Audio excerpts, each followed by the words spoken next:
Epiphany, ecce advenit, is the introit of the solemnity of Epiphany. Ecce advenit Dominator Dominus, et regnum in manu eius, et potestas, et imperium. Translation: Behold, the ruler is coming, the Lord. In his hand is the kingdom, the power, and the dominion.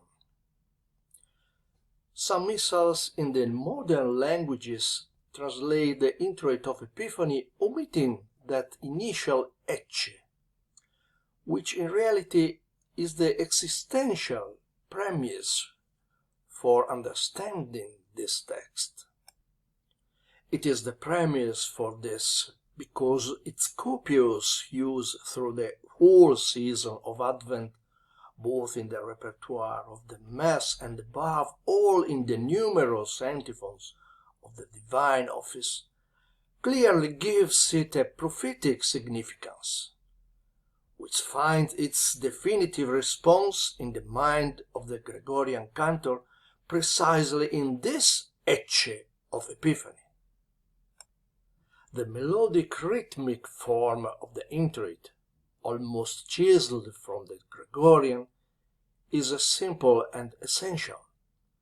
The four ascending notes on the first syllable of ecce that fold into the monosonic neum, placed on the final syllable, are an allusion, response, fulfillment of an itinerary that here finds its manifestation.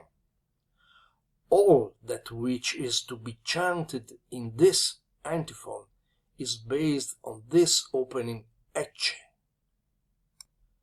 The syntonization of Old Testament fragments produce a liturgical text that narrates the royal manifestation of Christ in a few essential terms of great power, chanted in a semi-ornate style with elementary pneumatic figures. In the first great phrase, it's evident how the text is enriched and adorned by precise rhetorical figures like paronomasia, or the pairing of words with similar sounds, dominator and dominus, but different meanings, and alliteration, the succession of words that begin with the same letter, D, while afterward the text is characterized by the insistent repetition of the conjunction it as a means of expression.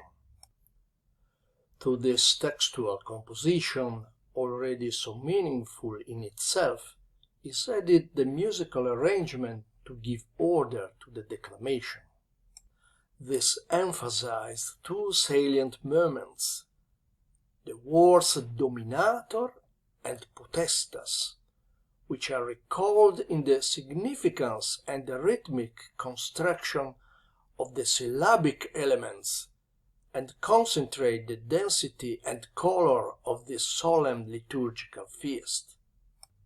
The chanting of these two words is distinguished by a rather frequently used rhetorical procedure, which consists of emphasizing the pretonic syllable, that which precedes the accent, through the use of two repeated notes with expanded values.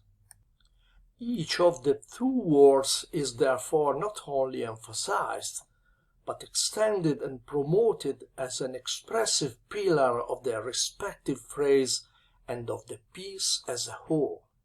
We can note that the paronomasia dominator dominus, so important from the rhetorical and rhythmic point of view, is not rendered in a particularly exuberant manner from the melodic point of view. We find here no melisma, no blossoming of notes.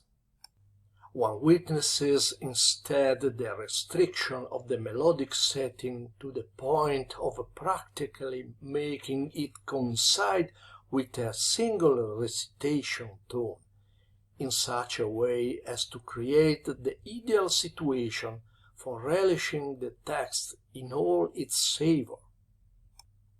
With regard to the second part of the piece, et regnum in manu eius et potestas et imperium, characterized by the reiteration of the conjunction it for three different descriptions of the royalty of Christ, we observe first of all that the first et is rhythmically modified by an expansion in its turn occasioned by the liquescence of the second note.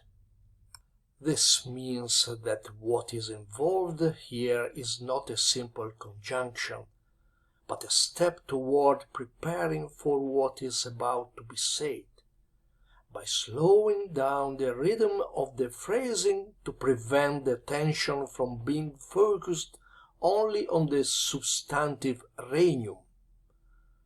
What is suggested is that the meditation involves every single word of the entire expression. The second et, unlike the previous one, acts as a simple conjunction with the subsequent element, the solemn potestas, where we again find a repetition of two notes with enhanced values of the pretonic syllable. The exegesis is clear.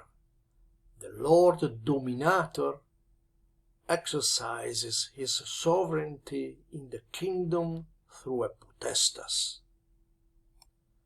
In a certain sense, it can be said that precisely this term, potestas, represents the central moment of the piece, in that beyond making reference to and evoking the initial term dominator, treated rhythmically in an analogous way, it succeeds in surpassing and qualifying it, because the melody reaches its peak here. The last et takes on a further and different connotation with respect to the first two. Here the conjunction is used with rhetorical art to bring the proclamation of the royalty of Christ to its melodic summit once again, and to direct the meditation toward its summit, the word imperium, the pretonic syllable of which the annotator St. Gall accompanies with a great liquescent rhythmic expansion, with an unmistakable meaning. But precisely this last word, imperium, creates a new and clear resonance if it is considered in the reference to the introit puer natus of Christmas Day. According to the notations of St. Gall, on Christmas the same word imperium was also treated as the melodic peak, but within a very fluid proclitic melody, which suggested a meaning different from and in a certain way complementary to that furnished by the introit of Epiphany, where instead the empire of the Lord shines in all of its power and royalty before the entire world. The notation of St. Gall turns out that is to be perfectly in keeping with these two different and complementary situations.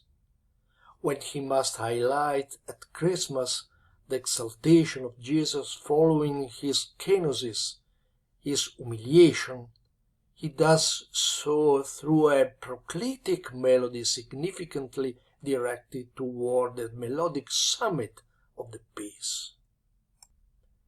In the introit of Epiphany, he points out the necessity of employing this acoustic summit adequately in order to expand contemplation and profoundly savor all the richness and implications of the royalty of Christ. But this game of mirrors could continue forward to infinity.